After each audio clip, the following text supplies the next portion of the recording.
pessoal, sejam bem-vindos ao meu canal Pode Analisar. Para quem não me conhece, meu nome é Laura, eu sou cientista de dados sênior e trabalho com projetos de inteligência artificial no mercado de trabalho.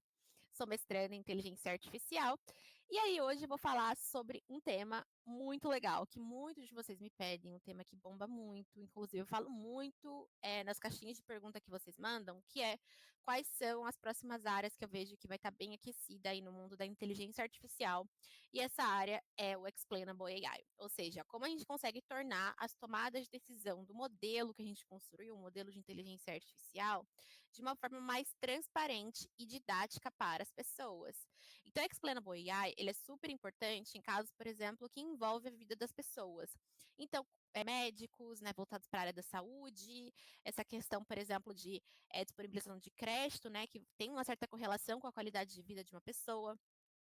Então, todos os cases, todos os projetos que vocês forem trabalhar, que envolva ali, que vai ter um impacto, seja positivo ou negativo na vida de uma pessoa, é importante a gente sim aplicar técnicas de Explainable AI. E aí, no vídeo de hoje, vou falar sobre um case, tá? Que eu tive que aplicar Explainable AI. E foi um case voltado para a predição de sobrevivência de pacientes, olhando para uma base de dados. E aí, eu vou mostrar como que foi toda a pipeline, aonde que eu cheguei, aonde que eu cheguei a aplicar o Explainable AI e o que eu indico aqui para vocês, tá? Então, também a gente vai passar ali por alguns conceitos do que é a área de Explainable AI, beleza? Então, se você gosta desses assuntos de inteligência artificial, ciência de dados, não esqueça aqui de deixar o seu like no vídeo e também de seguir o canal, tá bom? Beleza? Então, bora pro vídeo.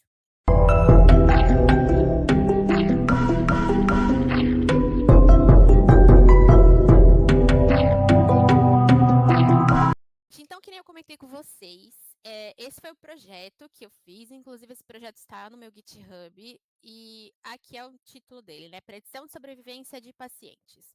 E aí, o objetivo do projeto era construir um modelo capaz de prever ali a sobrevivência dos pacientes e também indicar quais são as características clínicas mais importantes para a sobrevivência de um paciente, tá? Então, essas características clínicas foi dada a partir de prontuários médicos, e aí, nesses prontuários também tinha se o paciente ele tinha ali insuficiência cardíaca, né? Ele estava tendo uma insuficiência cardíaca, tá? E aí, eu fiz todo o processo, tá? De um projetinho de machine learning. Não vou passar por isso, porque não é o foco, mas basicamente, eu vou passar aqui um pouquinho para baixo, só para vocês terem um panorama geral do que foi aplicado, né? Então, eu fiz análise descritiva, diagnóstica, fiz o pré-processamento da base, como, por exemplo, limpar valores faltantes, tirar outlier, essas coisas assim. Selecionei as variáveis mais importantes que tinha correlação com a insuficiência cardíaca, e aí depois eu tive que fazer um processo de balanceamento de classes, e depois eu parti para a modelagem, né? Apliquei ali os modelinhos, e depois eu apliquei o Explainable AI, tá? Então, basicamente, esse aqui foi a técnica de balanceamento que eu apliquei. Eu acabei considerando o oversampling, tá? Naquela época. Então, podem me criticar aí quem não gosta do oversampling, mas eu acabei utilizando o oversampling aqui para eu poder ter a mesma quantidade de 0 ou 1, né? Então, como vocês podem ver aqui, antes do balanceamento, estava bem desbalanceado, né? Eu tinha mais pessoas que não tinham insuficiência cardíaca do que pessoas que estavam, né, que tinham. Então, eu precisava balancear para não ficar um pouco, ficarem tendenciosos, tá? Então, eu acabei balanceando as classes. E aí, eu apliquei o processinho de modelagem. Então, todos esses aqui foram os algoritmos que eu acabei testando. E aí, eu selecionei o melhor algoritmo ali para eu poder aplicar o Explainable AI, tá? Então, o modelo melhor foi o XtraTrees, esse aqui foi o desempenho do XtraTrees. E aí, o que acontece, tá, gente? Beleza, a gente teve aqui o desempenho do XtraTrees, e aí eu fui pegar quais são as variáveis que têm maior impacto na sobrevivência dos pacientes. Então, eu tirei aqui a Feature Importance, olhando para esse modelo baseado em árvores, que é o XtraTrees, e aí a gente teve aqui esse ranqueamento. Então, basicamente, as variáveis mais importantes para a sobrevivência do paciente foi o tempo que o paciente está em observação, o nível de creatinina no sangue do paciente, a idade do paciente e também a porcentagem da saída de sangue no coração do paciente a cada contração, tá? Então, essas foram as variáveis que têm mais correlação ali com a insuficiência cardíaca, né, com a classificação.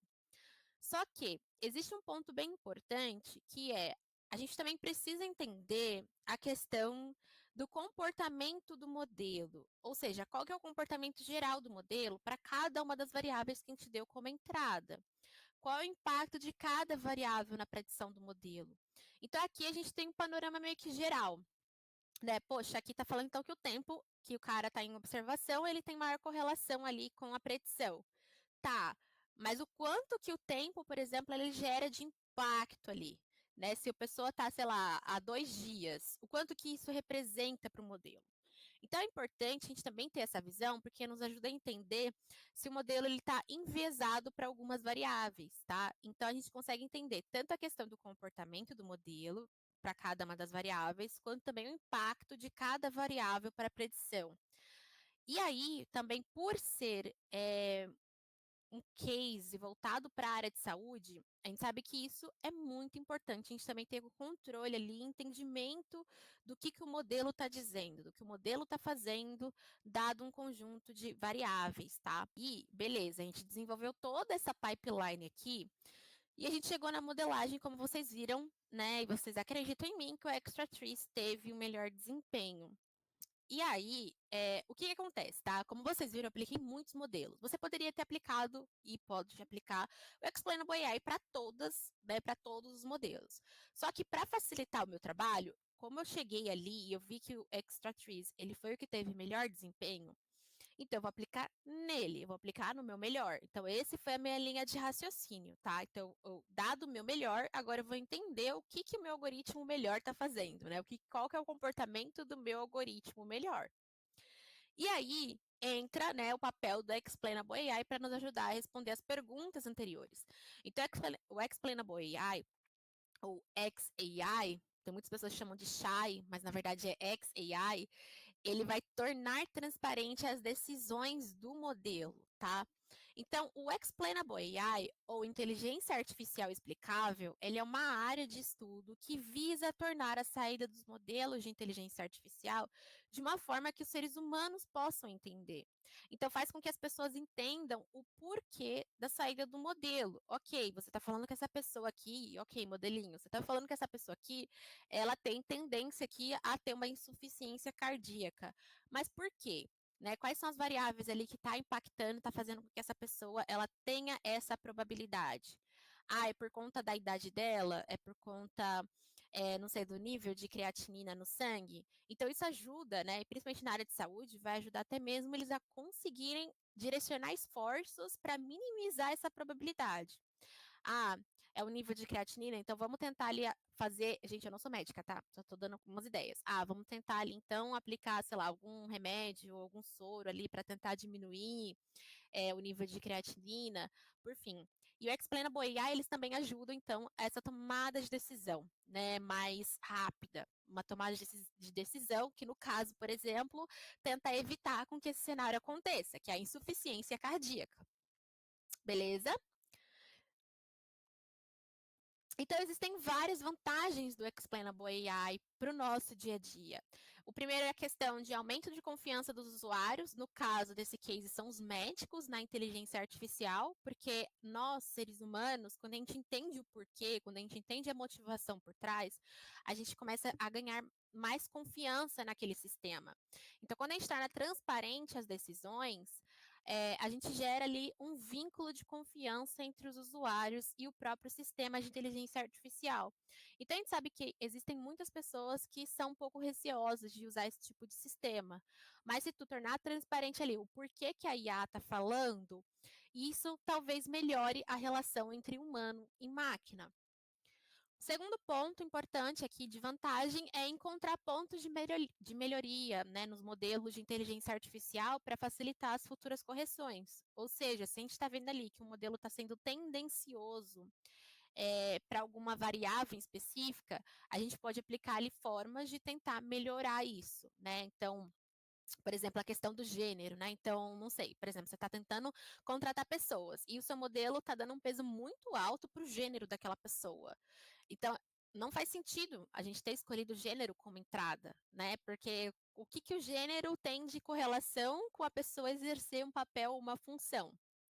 Então, são perguntas que a gente consegue responder a partir do Explainable AI. Né? Então, se a gente está vendo que o nosso modelo está sendo tendencioso para gênero, raça, todas essas variáveis sensíveis, a gente pode ali aplicar técnicas para a gente tentar remover esse tipo de enviesamento, tá?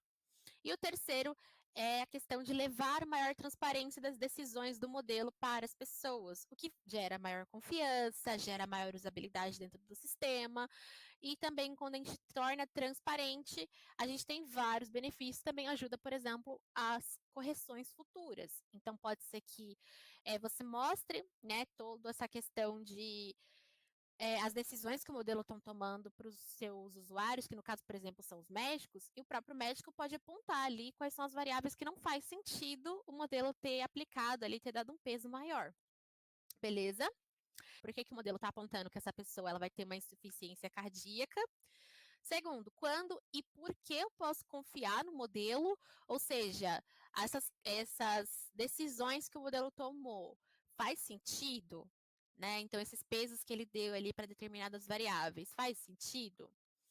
E o terceiro é como eu posso ajustar o modelo, ou seja, olhando para todos esses pesos, como que eu posso ajustar, como eu posso melhorar ali? Poxa, não faz sentido essa variável aqui ela ter tido um peso maior. Vamos retirar ou vamos tratar ela, por fim, tá? Então, o Explainable AI ajuda a gente a responder isso. E existem alguns tipos de Explainable AI. O primeiro é a global, o segundo é a local. Então, o que seria a Explainable AI global? A global ela vai descrever o comportamento médio esperado do modelo de predição com base no efeito, ou com base no valor de uma variável. E aí, nesse caso, eu já apontei aqui a biblioteca que eu vou estar usando para poder entender essa questão global. E já o local, ele vai falar, ok, para um conjunto específico de amostras, ou seja, para algumas amostras ali dentro do meu data frame, eu vou entender o impacto de cada variável na saída do modelo. E aí existe uma biblioteca que a gente pode aplicar, que é o Shape. Shape, eu nunca sei, tá, gente, como fala. Então, a global, a gente vai olhar para todo o conjunto de dados e entender mais ou menos como que o modelo está se comportando. E já a local, eu vou selecionar algumas amostras e aí eu vou entender, dado as características de cada uma dessas amostras, como que o modelo está se saindo, qual que é o impacto de cada variável nesse modelo. Então, aqui, no caso desse meu case, eu vou até dar uma ampliadinha gráfico aqui que eu estou colocando a seta, a gente tem o nível de creatinina. E aqui é uma variável que eu acabei criando, que é o seguinte: se o cara ele fuma, se ele tem diabetes, anemia e hipotireoidismo, tá? Então eu acabei agrupando essas variáveis, dando 0, 1, 0, 0. Ou seja, se o cara não fuma, mas ele tem diabetes, ele não tem anemia e ele não tem hipotireoidismo, tá? Ou seja, o cara só tem diabetes nesse cenário aqui. Quando a variável da condição do paciente é zero, nesse caso aqui, ou seja, ele não tem diabetes, mas ele pode ser que fuma, pode ser que ele tenha anemia, pode ser que ele tenha hipotireoidismo. Então, quando tem esse cenário, do tipo assim, ele não tem diabetes, mas ele pode ter outras situações aqui dentro, a gente tem uma influência de 0,2, ou seja, 20% na probabilidade dele ter uma insuficiência cardíaca, tá? Então aqui, gente, vocês podem ver que esse gráfico aqui da creatinina, ele também é bem interessante. Então eu trouxe um exemplo aqui para vocês verem a questão de uma variável categórica e uma variável numérica, tá? Então a categórica, ela vai estar meio que assim, uma balança, tá? Já a numérica, ela pode ter esse comportamento aqui, tá bom? E aí, o que está dizendo pra gente? Então, quando o nível de creatinina do paciente está entre 7 e 1,2, a gente tem uma influência de menos 0,04 na probabilidade do classificador. Ou seja, a gente tem uma influência negativa de 4% na probabilidade. Ou seja, Quando o nível de creatinina do paciente está aqui, está entre esse período, quer dizer que está tudo bem. Ele tem uma propensão de menos 4% de ter uma insuficiência cardíaca. Tá no período, tá ideal ali, tá? Então, é negativo esse valor.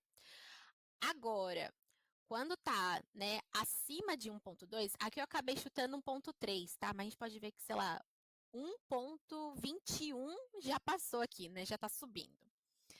Então, quando já está acima de 1,2, a gente tem uma influência positiva de 9%. Ou seja, quando está acima de 1,2 ou abaixo de 0,6, né? Então, a gente pode ver aqui também que tem esse caso aqui, mas quando a gente está olhando para cá, a gente tem essa influência aqui em cima, ó, de 0,9. Então, quando a gente olha bem aqui nessa quebrinha, a gente consegue ver que acima se o nível de creatinina do paciente está acima de 1,3, a gente tem ali 9% de ter probabilidade ali de uma insuficiência cardíaca, tá? A gente tem uma contribuição dessa variável de 9%.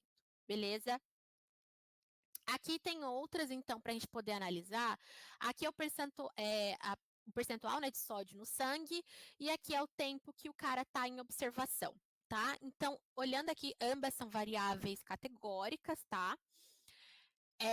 E aqui, se a gente for olhar aqui a porcentagem de sangue, de sódio no sangue, então quando ele está entre 0,35 e 0,40, aqui eu chutei 42, né?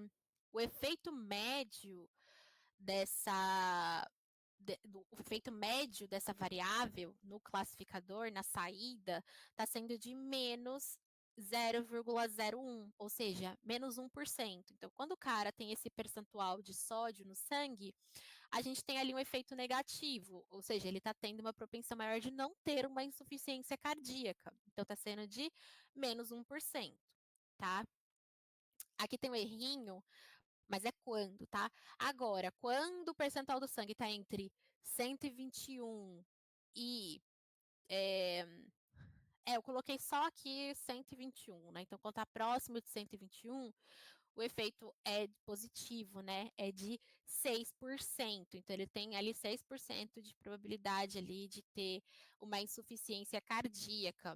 E se a gente for olhar aqui também, né, entre acho que é, sei lá, 132 e 134, né? A gente tem uma contribuição de 4%, né? A gente tem uma contribuição de 4% na probabilidade dele ter insuficiência cardíaca.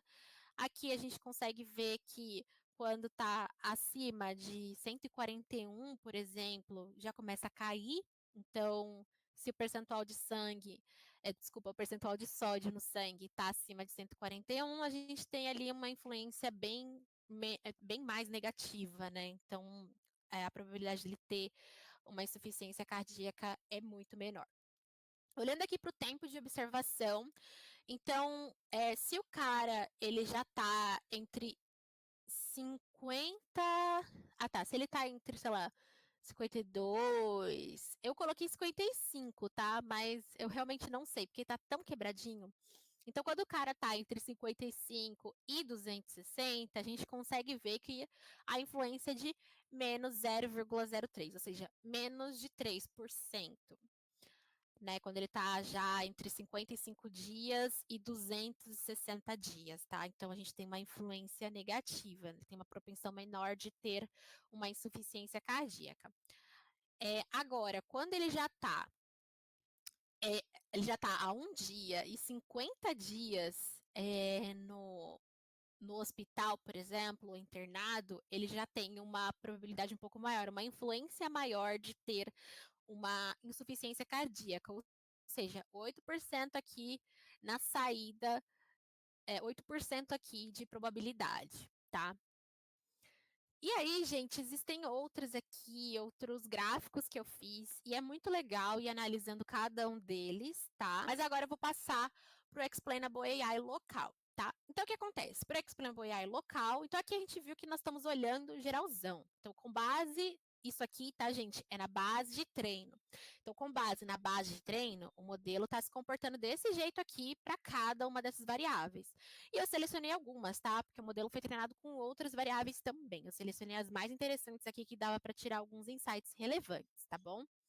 Já na local, a gente tem que pegar ali algumas amostras. Então, eu peguei 3 amostras aleatórias do dataset de treino, e esse aqui foi o resultado para cada uma dessas. Para cada uma dessas amostras, tá? Então, esse aqui são os valores para cada uma delas, tá? Para poder representar isso aqui, eu acabei selecionando o gráfico de força, que vai mostrar a força, o impacto de cada variável na saída do modelo e a probabilidade da saída do modelo para aquela amostra, tá? Inclusive, a probabilidade de ser da classe 0, ou seja, a probabilidade dele não ter uma insuficiência cardíaca, tá bom? Então, na amostra 1, que a gente tem essa daqui, né? Então, esse é o nível de creatinina, esse é o nível de sódio no sangue, esse é o tempo do cara em observação, essa aqui é a idade dele, e esse aqui, eu não lembro qual que é essa ejection fraction, se eu não me engano, eu acho que é o tempo de sangue que sai do coração a cada contração, se eu não me engano, é isso aqui. E aí, tá, então olhando para esse gráfico, a gente consegue ver, então, esse aqui é o gráfico de força, tá? Dado pelo shape. O gráfico é iterativo, então quando a gente passa o mousezinho, ele apresenta aqui outras variáveis que não estão sendo mostradas, aqui ele só mostra as principais, as mais relevantes, né, com maior impacto. Aqui a gente tem, então, a probabilidade, né, de ser da classe 0, ou seja, no nosso caso, é a probabilidade da pessoa sobreviver. E aqui a gente tem, né, o impacto de cada uma dessas variáveis por conta do valor delas. Então, aqui passa qual é o nome da variável, qual é o valor dado a essa amostra, tá? Então, no caso, a gente consegue ver aqui que, esqueci de falar também, a cor também tem um significado, tá? Quanto mais rosinha ou vermelho, maior for o impacto positivo. Então, né, lembra desse gráfico global que a gente teve os impactos positivos e negativos? Então, é mais ou menos isso, tá? Então, quanto mais rosinha, maior foi o impacto positivo, e o azulzinho, maior foi o impacto negativo, tá? Então, aqui o que está falando para a gente? Que esse paciente tem 4% de sobreviver, né? Tem 4% de chance de sobreviver, devido ao quê? Ao tempo que essa pessoa está internada, ou seja, ela está há poucos dias internada, então isso abaixou ali a probabilidade dele sobreviver, né? Ou seja, dele não ter uma insuficiência cardíaca. O nível de creatinina também indicou aqui, abaixou a probabilidade dele conseguir sobreviver. E aqui, né, o nível de, se eu não me engano, de sangue saindo do coração a cada contração também acabou tendo essa certa influência. E aqui a gente tem essa questão do que o cara, ele não tem diabetes, mas ele pode fumar, ele pode, né, enfim, ele pode ser um fumante, ele pode ter anemia ou hipotireoidismo. Então, isso também teve um impacto negativo na sobrevivência dele. Já esse outro paciente, ele tem uma probabilidade de 33% de chance de sobreviver. Isso porque o nível de creatinina parece estar muito bom, então aumentou ali a chance dele sobreviver. Todavia, o tempo que ele está em observação, a questão dele ou ser um fumante, ou ter anemia, ou hipotireoidismo também teve sua contribuição, e também o nível de contração, desculpa, o nível de sangue que sai do coração a cada contração, tá? Outro paciente, desse paciente melhor ainda, né? Ele tem 82% de chance de sobreviver, ou seja, 82% de não ter uma insuficiência cardíaca. Isso porque o tempo que ele está em observação contribuiu, o nível de sódio no sangue também contribuiu, a questão de porcentagem da saída do sangue no coração a cada contração também contribuiu, só que o que acabou abaixando foi por conta da idade dessa pessoa e o nível de creatinina no sangue. E também teve uma outra variável aqui que ela está bem pequenininha e acabou não saindo aqui no print, tá? Beleza, gente? Então, recapitulando, tá? Explainable AI, para esses casos em que envolvem a vida de uma pessoa, que tem impacto ali na qualidade de vida de uma pessoa, seja de forma positiva ou negativa, é importante sim a gente avaliar é a contribuição e o comportamento do nosso modelo dado determinadas variáveis, determinadas características daquela pessoa. E aí existem dois tipos de Explainable AI, que é o Explainable AI global e o local. O global, a gente vai olhar o comportamento geral do modelo esperado, né, com base nos valores de uma variável, e já o local, a gente vai olhar ali para umas amostras específicas e entender o impacto de cada variável na saída do modelo. Então, aqui a gente viu, né, o gráfico global olhando para uma biblioteca ALE, né, então ALE, a gente olhou aqui para o shape, né, que dá para a gente olhar aqui o gráfico de força, que vai mostrar para a gente a força, o impacto de cada variável para a probabilidade ali, tá? Para uma saída, para uma classe específica, tá bom? Gente, espero que vocês tenham gostado. Não esqueça aqui de deixar o seu like e de compartilhar com outras pessoas, tá bom? Que vai ser super importante. E se você gostou também, não esqueça aqui de deixar os comentários, que vai ser legal ver e interagir com vocês, tá bom? Gente, tchau, até o próximo vídeo.